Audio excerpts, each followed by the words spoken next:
What's going on, everyone? Welcome back to another week on The Final Points. I'm your host, Dom Cintorino, joined by, as always, Matt Gannon. Matt, John Deere Classic seems like the Puerto Rico Open or something, to be honest with you.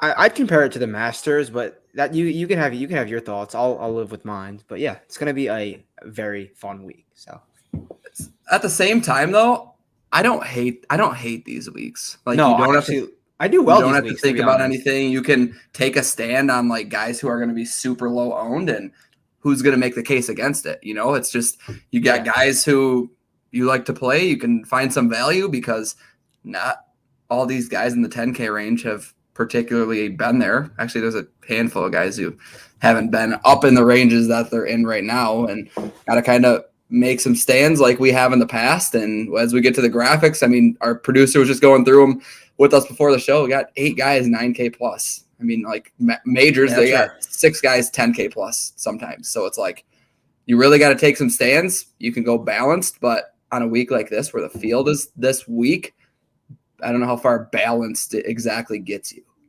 Yeah, this is definitely a very outlier week. So there's so many ways you can do. You can basically go like one of the two guys like Weber Hadwin and then like find your scrubs because you can make a case for damn near anyone because like they're all the same. Or you could go, like you said, like start low 9s and build a 9 and 8 and high 7K lineups. But that's up to you. There's multiple ways to go about it. So we got to talk through and find some guys. And it's not like the 6K is great by any means, but at the same time, it's not like the 7K is great. I wouldn't throw it right. I wouldn't throw away the 6K because I think there are some value guys down there where you can jam in a bunch of 9s, 8s, high 7s if you want to go there. So, course wise, been here I think since 2000 flat on the dot, I believe. TPC Deere Run par 71 plays super easy. The winning score tends to be around like 18 to 25-ish. I mean, Michael Kim was an outlier at 27 under, but even last year, Lucas Glover won at 19 under, a couple 18s, couple 17s behind him, and that it's not like that field was stacked either. No, it's the same. It's damn near the same field every year. It's like, I mean, it's just I feel bad for the John Deere Classic. Like they get such a horrible spot in the schedule every year. Like maybe if it was moved to a better spot, like in the swing season or something like that, it would draw a better field, but you can't because of the weather. You have to have it now. It's in Illinois, so it's hard for them. They're not doing anything wrong. It's just I guess it's a fun golf course, but they're never going to draw a field with the timing. Fun golf course, and I've heard a lot of PGA Tour pros, including, I mean, Zach Johnson's going to say it, but everyone just talks about how great of a host that TPC Deere Run is. But I mean, especially with Liv thrown into the mix, that just takes that many more players out of it where say one of those decently big guys are in this, they're probably in the 9, 10K range, depending on the guy that it is. So it's not even like the Irish taken away from it. We got Liv. There's a lot of competition now on some of these quote unquote off weeks. So going to be interesting in terms of modeling. Looking at scores, obviously birdie or better, eagles gained, and then par 4 scoring in general. There's a pretty wide variety. Like 3 of them come in below 400 yards, and then there's a decent mix from 4 to 450. Every par 5 is 550 to 6. And I don't know if you saw my tweet from earlier in the week, but I kind of looked at like how guys were approaching these par 5s because they are reachable. 2 of them at least are very reachable, and like Lucas Glover wasn't aggressive at all on those last. I saw your tweet. He did a Zach Johnson at Augusta. Exactly. He went for it on 3 of 12 and was 19 under. So it's like you assume, shooting close to 20 under or lower, you're gonna have to throw some eagles in the mix. No, he was just basically throwing darts from like 50 to 110 yards. Yeah, I mean, you birdie every hole, you're gonna do well here. But it's not only so much you could talk about statistically, like hit the fairway and be good with your wedges, and then just I'd say find guys who are sick inside 175, 150 for the most part, but also there's other ways to go around things. You can just crush it on approach. I mean, like you can every week, or you can Dylan Fratelli it and lose strokes on approach and just make every single putt, which is my case for Maverick McNeely this week. But we'll get there. And so, which is crazy that Dylan Fratelli did that, but he's an elite driver of the golf ball, and he used his driving and then just was subpar with his wedges and then made the putts. So there's multiple ways to do that. And but it's weird because everyone else who's won like just crushed it on approach and didn't even do great with the putter. They had like subpar putting weeks literally, and they just had hit everything to 5 feet. So that's the Alex Smalley method, and then the Fratelli method is the Maverick McNeely method. So we'll get there. And like you said, there's so many different ways and so many ways to go about it, because take Cam Champ, from example, who wouldn't seem like a course fit exactly. Finished I think I want to say T11. Yeah, T11 last year, and he went for the green and 2 the most out of anyone. So Glover was near the bottom, 3 out of 12, and Champ was like 9 out of 12 going for it in 2. So plenty of ways to go about it. Not a great field, but let's get into it. Let's get into it. 10K range. Like you said, Webb, Adam Hadwin lead the way. Theegala and Jason Day kind of round this range out. Looking at ownership-wise, like Webb. You're going to have Webb's leading the way for sure. Yeah. And I don't think I'm going to get there. I've liked Webb in the – it's not even about the price. Like, I'm not going to say it's about the price by any means, but I am leaning Theegala when I'm up here. And I know it's fairly chalk. A lot of these guys are going to have ownership. If you're rostering someone in the 10K range, it's going to be fairly spread out, I would imagine. And just going with Theegala because I think he's appropriately priced. Obviously saw what he was able to do last week and probably comes in damn near the best form out of anyone here. Yeah, so we were last week. I was at the Travelers with a few guys, and we were just joking about how Theegala is not going to win this. Well, if Theegala doesn't win this week, he's going to be the most tipped golfer by like a long shot, especially at 40-1, 35-1. Yeah. He like wasn't on that many cards, which I was so surprised by. It checks out in the DraftKings pricing where I thought he'd be priced in the odds board, but he came out Monday morning 40-1, 35-1. I bet that. I bet that just ready to cash it out because you know how I feel about a guy who is super popular in the outright market. I just don't bet him because I feel like it never pans out. So I bet at 35-1. I was like, okay, this is a good number. I'll see where the market's going, and then I'll cash it out. I didn't see him on too many cards, so I kept him at 35-1, and then I plugged him in all of my DFS lineup, or not all of them, a majority of my DFS lineups. But then I was waiting to get a gauge in ownership. Now I'm seeing him about 23%. I took him out completely because I feel like so many guys in this range in this field are all coin flips. So I'd take my chance with a 10% owned someone else, Jason Day, for example, versus Sahith Theegala, coming off an amazing, very talented player, but every single time he's got a T10, he's followed that up with like a 40th. So that's not what we want in this range. It's not what we want in this range. So I do like him. I kept my 35-1 bet. You know, the upside is what it is. He's an extremely talented rookie, but I just don't want to do – I want to do as little chalk as possible. I think I played 2 chalky guys this whole week or 1. So I had Theegala in a majority of my lineups. I changed that to Jason Day. Now, I don't have a case for Jason Day. I'm not going to give a case except for he's 9% owned. That's my case. My thing is now that I just tweeted out the link to this video and I said 10% Jason Day or 20% Denny McCarthy. That's my decision I have to make.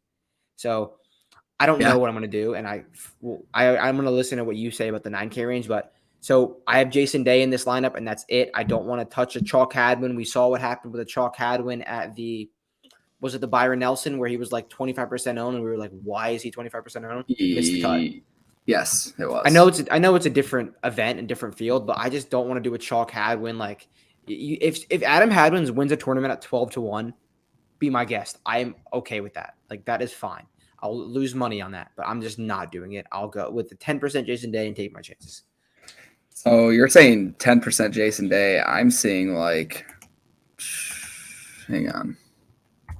I doubt he's higher than 12. Like who's playing Jason Day? Yeah, it's 10. I think it's going to be sub 10. I really do. Which is fine. Yeah, I'm saying 10 max. Yeah, I think that's fair. I mean, just because he's in the 10K, like if he was, I don't 90, know. 97. I wouldn't be shocked to see him come in like sub 7.6 almost. Well, not in this field. I don't know. That 10K flat. I mean, yeah, like it. Oh, I thought you were saying 7.6 pricing. I was like, oh no, 7.6%. Oh, that would be awesome, and that's what I'm kind of expecting him to come in at. But so that's the decision I have to make. What's the upside with Jason Day right now? I don't know. I mean, I know the 10% is one thing, but is that worth changing it to eating chalk on a 20% Denny McCarthy at $100 cheaper? Because that's my decision I have to make. That's the decision I have to make. I plugged all my lineups are done, and they're all have Jason Day right now. So I'm just wanted to talk with you and decide what I'm going to do with Denny McCarthy. And he was one of the only guys who he modeled out for me a little bit. He was 6th in the model, 12th in the model. So yeah, a lot higher than Jason Day would have been. So right. I don't know. Want to jump to the 9s? Yeah, let's talk about the 9s. All right, we got 4 more golfers in the 9s. Denny McCarthy, Mav McNeely, CH3, and Seabez. I'm just going to get this out of the way first. I'm not playing Seabez, believe it or not. We've talked about this in the past. A birdie fest really isn't his jam. He's going to rate out like he does well in birdie fests, but if you're comparing it to the field, I mean, he's been as or more consistent. Price versus skill, I think he's in a great spot. I think 9.1K is fine. I just don't know his upside exactly. I guess I think he can get hot with the putter. We've seen him win plenty of times on the DP World Tour. It's just I just don't think this is his spot. He's an exciting guy to play, but we've kind of been there before. So you want my thoughts on Denny? Yeah, I want to hear what you have to say about Denny. I love the fact that he missed the cut last week. I think that's a big fact too, because I was heavy on him last week, and he disappointed everyone. So I just think I just go back to him, honestly. First off, if as popular as Denny was last week, and what was he, high mid-8s, 83 or something last week? Yeah. No, he might have been mid or higher, but either way, Denny McCarthy was super chalk last week in fantastic form. Say he finishes even T17 last week. He's probably in the 10K range, and he's probably around 15% owned. You're right. I think that's just the way golf DFS goes. If someone stays hot and shows that type of consistency, like he was 2 bad rounds. The form is really is so good, and the thing that's scary is he's missed the cut his last 2 tries here. But I feel like this is the best golf he's ever played in his life. You throw out that missed cut, it is, and he's not scared to go low. Finish 6th at the Amex, 12th at Pebble Beach, 10th at RSM, courses you have to go really low at. I think I'm just gonna eat that because the only chalky guy I've played is, I guess, John Huh, but Cam Davis is really the only chalky guy I'm playing. So I feel like everyone else is super, super contrarian. So I feel like I can have some chalk at the top because everyone's going to be on chalk web. I'm skipping the whole 10K range. I feel like there's more upside with the 9.9 Denny than just playing Day because of the ownership. I even like starting Denny Mav. Well, that's what I would do because it's Day Mav.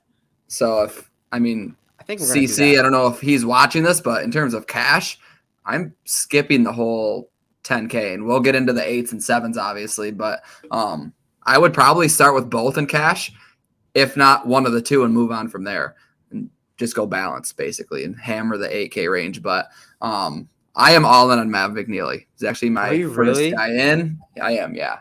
I've been on him for so long. If you looked at my preseason rankings, I had Mav ridiculously high, I would say. I had some high hopes for McNeely. He had a pretty great fall. Plays well when the scoring conditions get easier. I just don't think 9.5 is an appropriate price. It's because of the form. That's all it is. It's the form. If he's getting his first PGA Tour win anywhere, name a better setup than this. Dude, you took the words out of my mouth.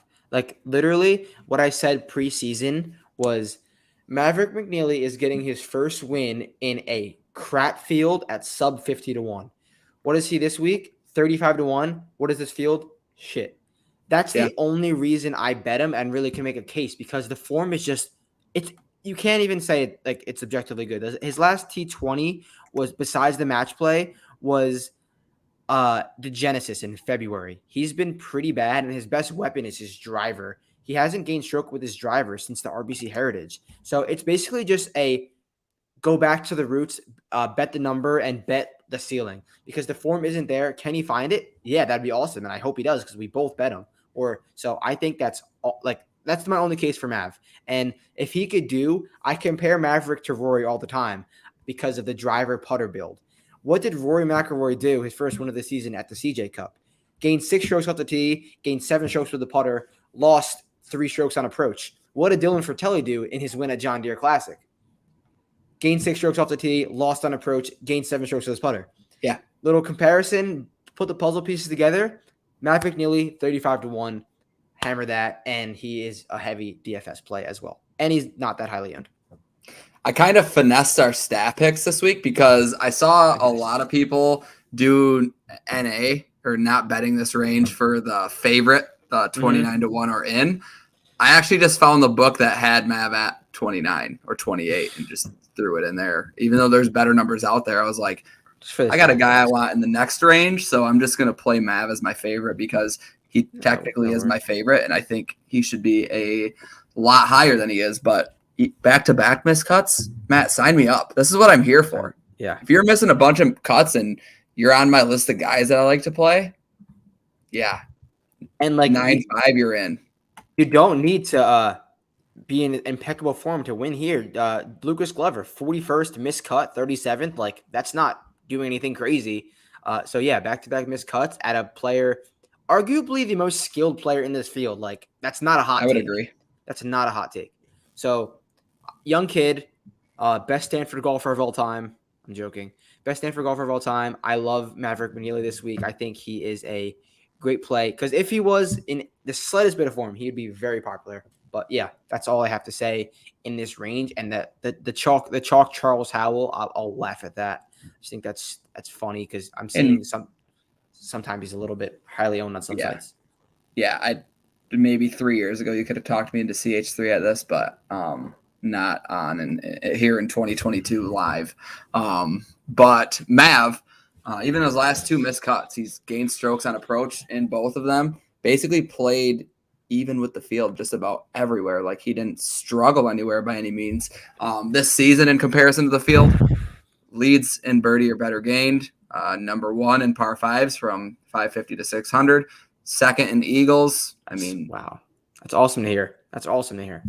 I mean, you're comparing it to this field, but at the same time, it's not like he's had a fantastic 2022 season. So a guy who can score, I'm all in on Mav at 95. Yeah. I'm not going to build a ton of lineups this week, but I can't imagine leaving him out of many.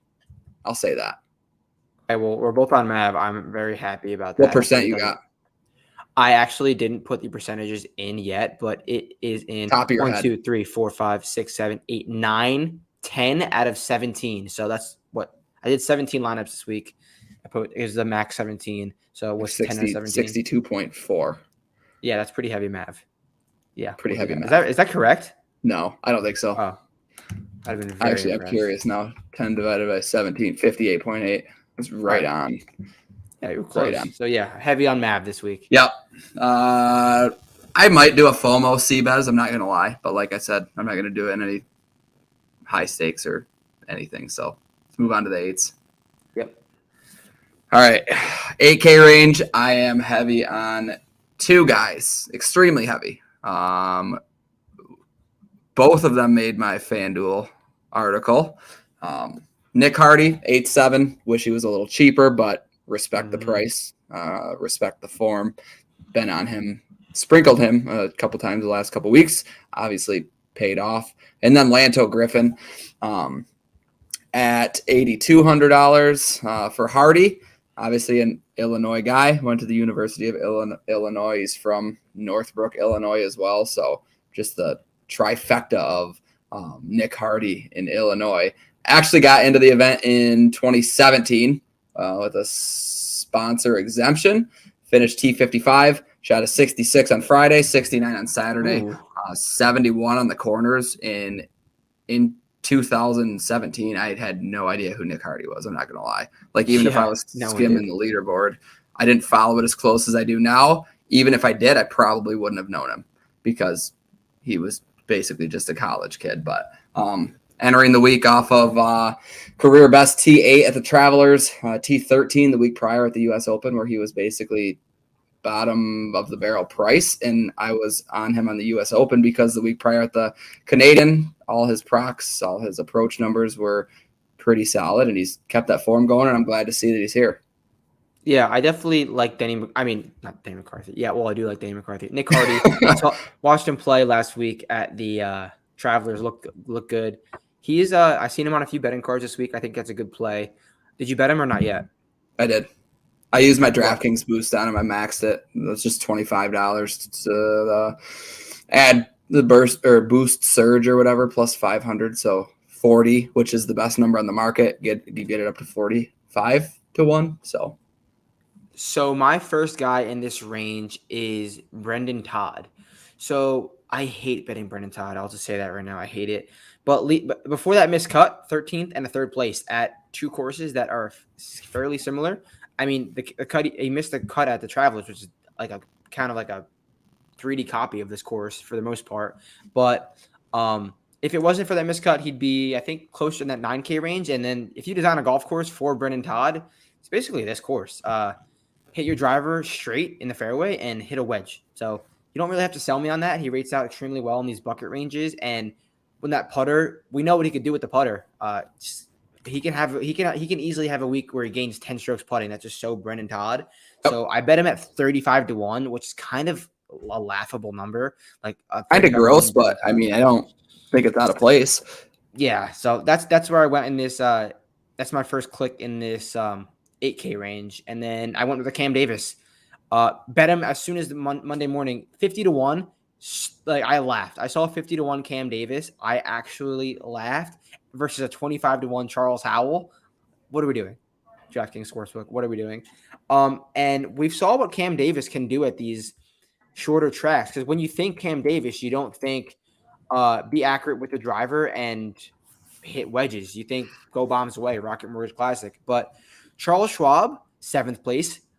RBC Heritage, 3rd place. And those are two recent courses where you have to club down and you have to be very accurate with your driver.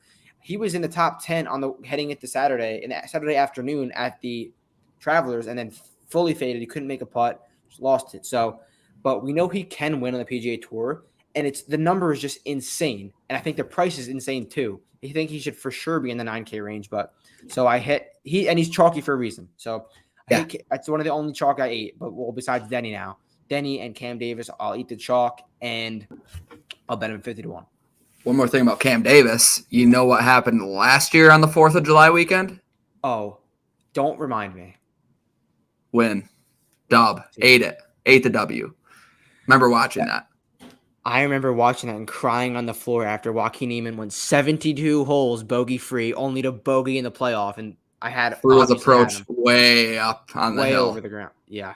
That was – and Cam Davis holding out from that bunker. Like, give me a break. That was so annoying. Like, that was in the middle of Hank Lebioda season. Loves the 4th of July. Cam Davis's favorite holiday. Yeah. So, proven winner on this weekend. How could you not play Cam Davis? And for the John Deere Classic, that's about as much as you need. Yeah. And, like – it's narratives. Yeah. Like, literally. It is a great price. Speaking of, like, skill per dollar, he's way up there as well. He like talking about like being mispriced. Like obviously, I don't know what he's able to do. He hasn't shown a ton this year, but I'm a Cam Davis guy always. Yeah, so I'm definitely playing some Cam Davis. Lanto rated out very, very well for me, and I have no idea why. Was number 1 in a majority of the different things I looked at. To be honest with you, it wasn't just like one model or anything. I mean. Last 3 months, first in the field in procs from 150 to 175. Another guy who has missed back-to-back cuts, just riding the guys who haven't made a cut. They're due, obviously. Proven winner twice on Corn Ferry, 2019 Houston, whatever. Past 6 months, number 1 in the field in birdie or better gained, and then second in the par 5 range from 550 to 600. And then I looked at easy scoring courses so this season, strokes gained total, number one. Just literally number one where I looked. Lanto Griffin is a much better price on FanDuel. Like, not even close. He's 16th highest on DraftKings, 27th on FanDuel. Big discrepancy, but so you like Lanto this week? I like Lanto a lot this week. More so on FanDuel, but I'm still playing him at $8,200. I think our side bet should be you take Lanto, I'll take Lucas Glover straight up. Deal. What's $100 more? Yeah. Like I actually don't like Lanto at all this week, but I'm happy we disagree on something. So I love Lucas Glover for what it's worth. So all right. Anyone else rounding out the AK here? So it's Todd, Davis, and Glover is my three guys. Glover's crushing these approach ranges. Actually, number one in my model, and it's not like my model was based off course history, so I was kind of surprised by that, him being number one in my model. But Lanto was too, for what it's worth. So yeah, I love Lucas Glover this week. Obviously, a winner here. Drive the ball in the fairway, hit your wedges close. Doesn't have to gain a million strokes putting because he didn't even do it last year with the win. Crushed it on approach. He's gained like over 8 strokes back-to-back seasons, and we know at this track it's sticky. Stricker, Zach Johnson, so Ryan Moore, who I'm playing. Guys who you don't like the Ryan Moore call? Okay, I don't mind it. Okay, yeah. So that's my guys in this range: Todd, Cam Davis, Lucas Glover, who came in a little bit less owned than I would think. So I'll take him. My last one that I would sprinkle a touch is Poston. Yeah, no argument there. Great form, and this is a Poston track for sure. Yeah, all form. Last 8 rounds, 24 rounds, number one in my model that I was looking at, but don't know how much I'll have of him. Solid price, just obviously an inconsistent guy, which you're going to get at the John Deere Classic. So let's move on down to the 7K range. A lot of different ways you can approach this, to be honest. I mean, the upper sevens, you have guys who, Doug Gim still somehow just doesn't, I don't know. I'm not playing Gim, but sevens. Last week. I have a lot of low sevens. So if you want to kick off anything above that. Yeah, my high 7 guys is John Huh. Absolutely. Okay. He's kind of like probably the third highest chalk I went with, and I was going to bet him outright, but I didn't because he was one of the highest tipped guys this week, and I just refused to ever bet that. So 125 to 150 ranks 11th, 150 to 175 ranks 14th. Driving accuracy percentage ranks 22nd. That'll do it. And recent form, 13th, 25th, 12th, gaining ball striking +4, +6, +5, gaining over 10 strokes tee to green multiple times. Dude, the dude is just in some crazy form. So I'm not saying a win is due, but I have to pat myself on the back because I remember I played John Huh like 3 weeks ago before this run came, and you were like, "Where did that come from?" I was like, "I did not expect you to play John Huh as your guy," and yeah. I don't know. I didn't predict this to happen for sure, but he's been playing awesome of late. So I'm gonna keep riding the John Huh wave in DFS. I haven't never bet him before, and I'm not going to bet him yet, but hopefully he doesn't burn me this week when he's probably the chalkiest he's ever been. So I like some John Huh in this upper 7 range. And then I did go with Doug Gim just because up like skill level versus price. And he, like my thing with Gim, when he doesn't have expectations, he tends to perform. And I'm seeing him no more than 7%, which I thought he'd be way more than that. I probably wouldn't have played him if he was like over 10% at that price. So I went with Gim and Huh up top. The highest guy I'm probably going in the 7s, like at this point in time, Taylor Pendreth at 73. Yeah, I like that. He's no owned at all. Ranked him, I think, as my 3rd in terms of new PGA Tour rookies preseason. I was extremely high on him. Had him a couple spots ahead of Cam Young, not going to lie. That's how high I was on him. He just showed me so much throughout last year when he was getting sponsor exemptions throughout the summer, throughout the fall. Showed a lot this year as well. Like, I know health is always a question and you don't know where these guys are at. Had a fractured rib for what it's worth and has missed since the Players, which was in the middle of March. But at the Players, T13 before that, T42 at API, T25 at the Honda. Bombs it off the tee. Bombs it. like he's going to put himself in a great spot considering he's healthy. But given the price, I'm willing to take the risk that Pendreth is back to health, because I don't know why he would choose to come back for the John Deere Classic if he wasn't like close to 100%. I'm not saying he's got to be 100% and full go, but big fan of Taylor Pendreth, top 15 this season in greens and regulation and driving distance, which is kind of a given, but all in, honestly, $7,300. Older for a rookie. Do you know how old he is? 29. 31. It was a complete guess. Because last year was the first time he really like found his way on the scene, and I was like, oh, this is like a young up and coming guy, and you look and he's like 30, which, hey, you find it at different times. We've seen guys have success finding it later in their career. I do like that call. He's not going to be owned whatsoever. No, not at all. What's your thoughts on low 7 range? Are you playing Taylor Pendreth, who's like going to be like 25% owned? I feel like you just can't at that ownership. Who? Taylor Pendreth.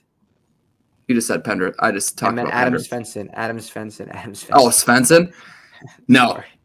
No, not at that ownership. No, yeah, I'll play Pendreth at 25%, as if that's what you're I got my Canadian.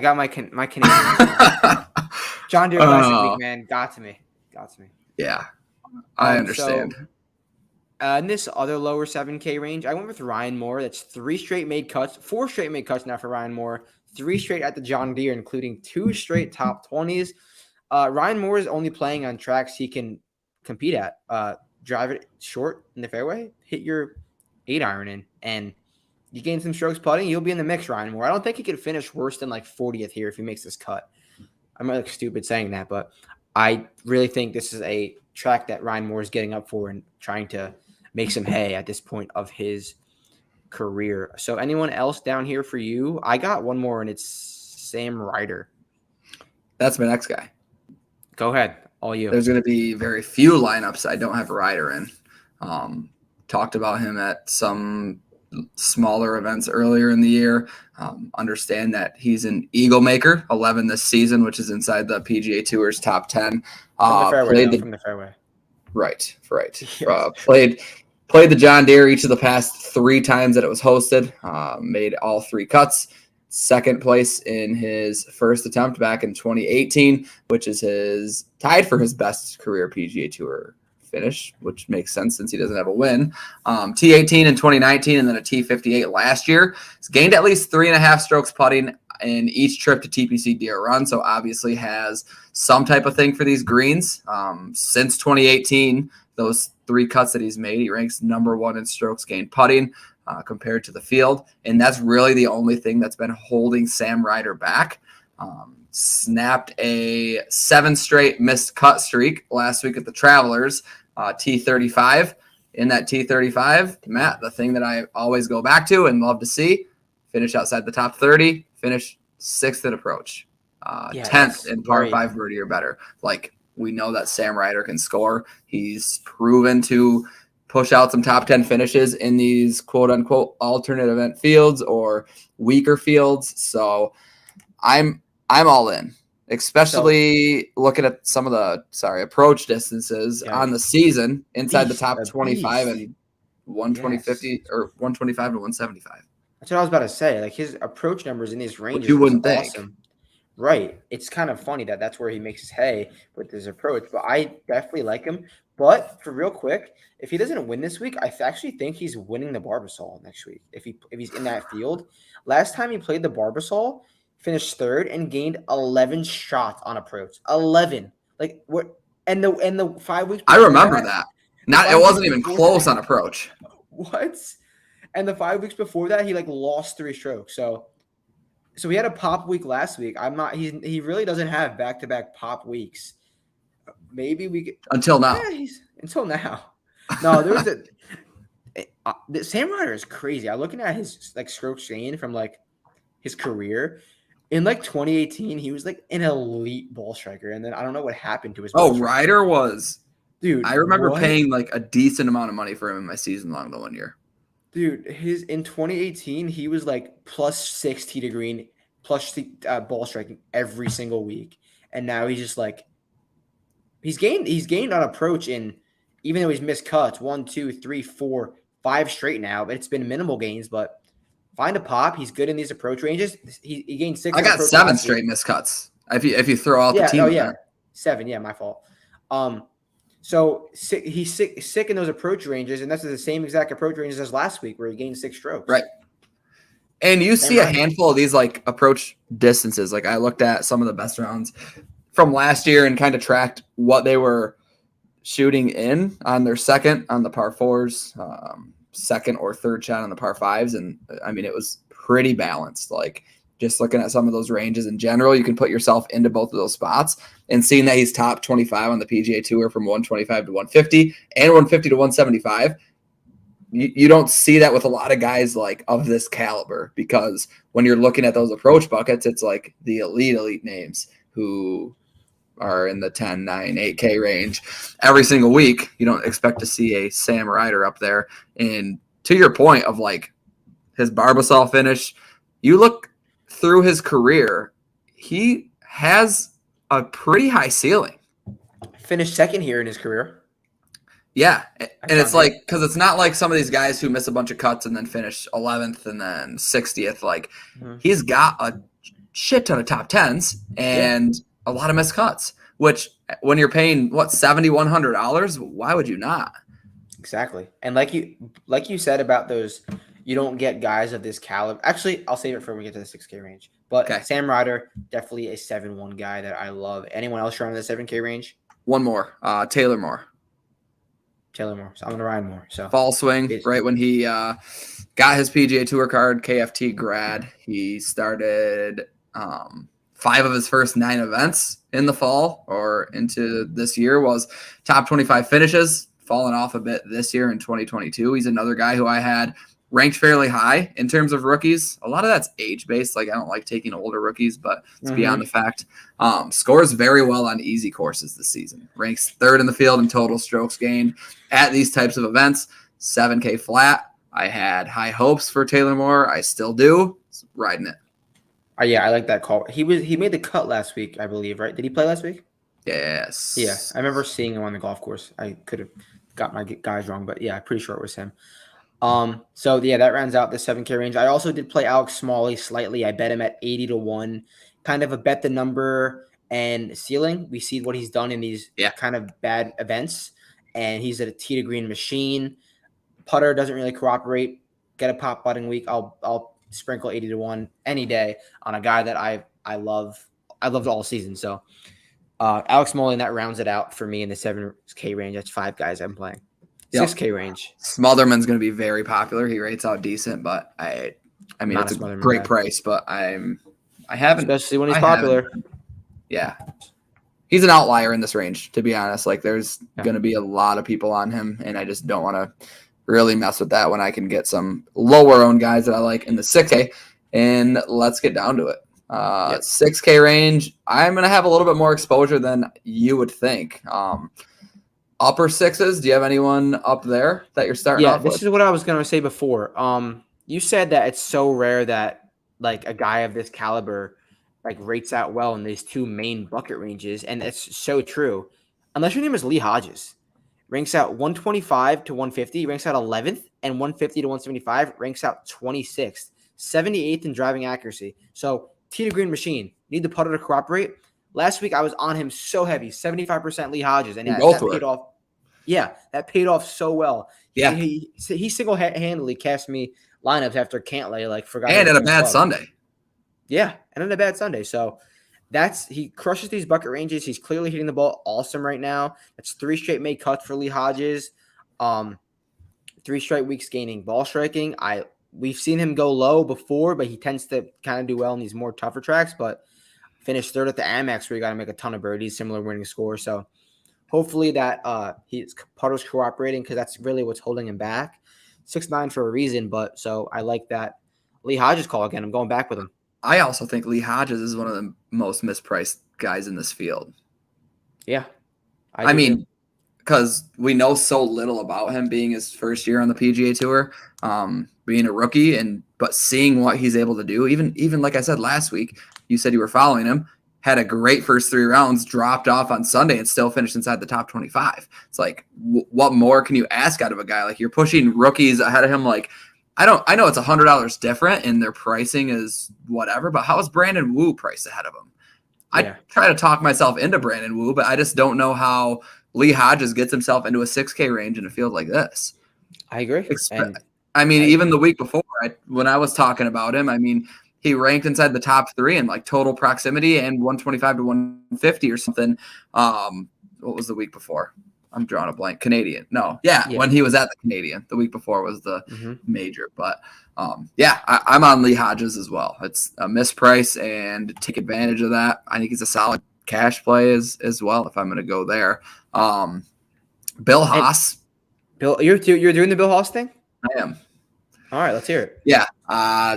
So tunnel vision, season-long guy, but actually been very consistent this year. So missed 2 cuts in his past 12 events. He gets into very impressive. Wow. He gets into just about any tournament he wants because of his career money exemption. So, I mean, everything but a major, he can basically play in WGCs, whatever. But I'm talking about like your standard event. Bill Haas is in. He's got that type of priority. He's that guy.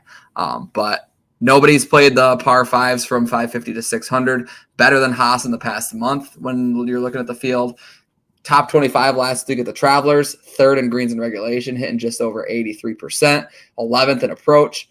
And looking at his John Deere Classic results, he's made 2 of 3 cuts since 2018, top 10 back in 2019. So I'm in on Haas. Seems like a track that he should be able to dissect it to a decent respect, and $6,800. All I'm really looking for is a top 30, and I don't think that's too much to ask for. No, hit the fairway, hit a wedge. I think that's Bill Haas is lighting up for this event. My final guy I'm playing is and betting Jim Hardcay Canales. We saw him hit the ball awesomely at the Canadian Open. He was close to the top of the leaderboard for a little bit. He also ranks pretty good in his bucket ranges. 55th on tour, 125 to 150, and then 53rd, 150 to 175. And that's pretty solid in this field. That's probably top 20, top 10 maybe. And that's all. That's the only thing I could have for Jim Hardcay. So got to find a narrative with the guy in the low 6 range and run with it. I think he's 6,300, and I bet him at 400 to 1 to round out the card. He's 400. 400. I was like, come on. I don't think he even can win, to be honest, but I bet it. Hey, we've seen crazier things happen. What was that event last year where he was like leading for like all of Saturday and then Sunday completely ejected after 5 holes? I know what you mean, because I remember all Thursday he just wasn't going anywhere, and I was like, "Oh, was that? It wasn't a great field, was it? Was it the Fortinet? Yeah, you might be right. Because that's his best finish, T11. Crazy stat line. Like normal all around, just gained 7 strokes around the green. Was he just chipping in every hole? Like I don't remember that happening. Crazy. But last week at the RBC, or the Canadian Open, he finished 25th, but it's not like usually when these guys finish 25th or top 20, they do it all like 8 strokes putting. He was pretty even across the board, so that's encouraging to see. It wasn't just a pop putting week. So I like Jimmy Hardcay. His medical extension is expired, so he's playing conditional, which obviously you're getting into this field. But speaking of medical extensions, probably my favorite play of the week, $6,500 Chris Stroud. Oh, Chris Stroud. Okay. 12 starts remaining on his medical extension in the graduate reshuffle, which means basically if he doesn't get over 414 FedEx Cup points in those 12 starts, he falls to the bottom of the reshuffle, to my understanding. At least you don't see too many guys with a reshuffle extension, but that is the case for Chris Stroud. TPC Deere Run is his place. 2 top 5s in his last 5 trips. He had a T4 in 2019, which was his most recent start here, a T5 in 2015. It's only played 3 times in 2022, gained an approach in all 3 of them. And want to talk about wedges and short approach, this is your guy. This season, 8th in the field in proximity from 75 to 100, 13th in the field in proximity from 100 to 125. One of the few, if not the only guy who ranks inside the top 15 in both. And like I said with Glover last year, taking those par fives, taking a different approach to those and laying up and giving yourself 75 to 115 yards. If Stroud's doing that and stays where he was, I have no doubts about it. And when guys have a medical extension, are only given X amount of starts, they have a lot of pressure. And why not do it at a place that you've had a ton of success? And we've seen him win. He won an alternate event back in the day. I remember it. It was kind of an outlier, but I'm going to bet him at 280 as well. That's a decent. That's like a good number. I mean, everyone knows you go to TPC Deere Run, you play Chris Stroud. Play Chris Stroud. It's like literally bread and butter. Misprice. So. Huge misprice on DraftKings. I love it. I love where your head's at with Stroud. What is his price? Is he flat? 65. Oh yeah, 65. I wish he was flat. He should be. He hasn't played since February. Yeah. So, Chris Stroud. That is that your last guy? My last guy. All right. So little sprinkle of Vince Whaley, Josh Creel.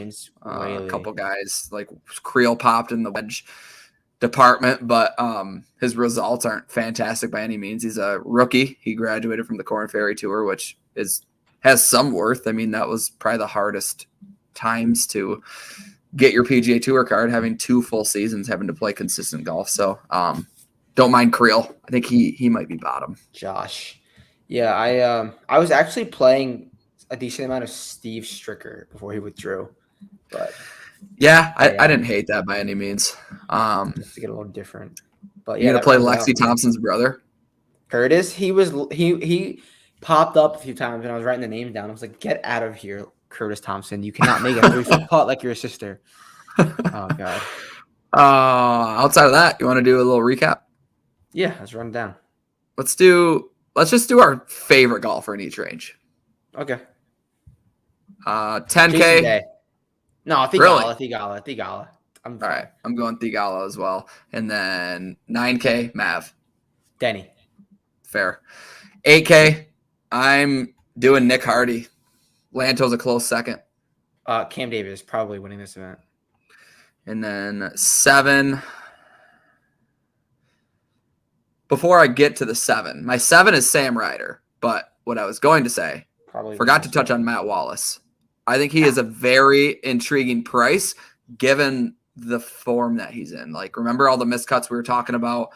Finished T5 at the Dutch Open, followed it up with a T18 at the Porsche European, then made back-to-back cuts on the PGA Tour. Canadian Travelers, both outside the top 30, but at the same time, we know the upside. Yeah, he's been booking up recently, and I saw him fairly popular betting market. I didn't get it at first, but then I looked into it, and I totally see why he's getting some attention. So, yeah, I like that Matt Wallace. So, your guy, Sam Ryder in this range? Yep. All right, I'll go with Alex Smalley. And then my 6K is your 2022 John Deere Classic winner, Chris Stroud. You mean Lee Hodges? I wouldn't be mad about that either. Yeah. Well, thank you everyone for tuning in. Hopefully better golf ahead of us. Actually, I know there's better golf ahead of us. Oh, there's better golf ahead of us. Matt, no boots on the ground this week. Next week. No boots on the ground this week, unfortunately. But thanks for joining. Good luck this week. Matt, we'll see you next week. Peace out, guys.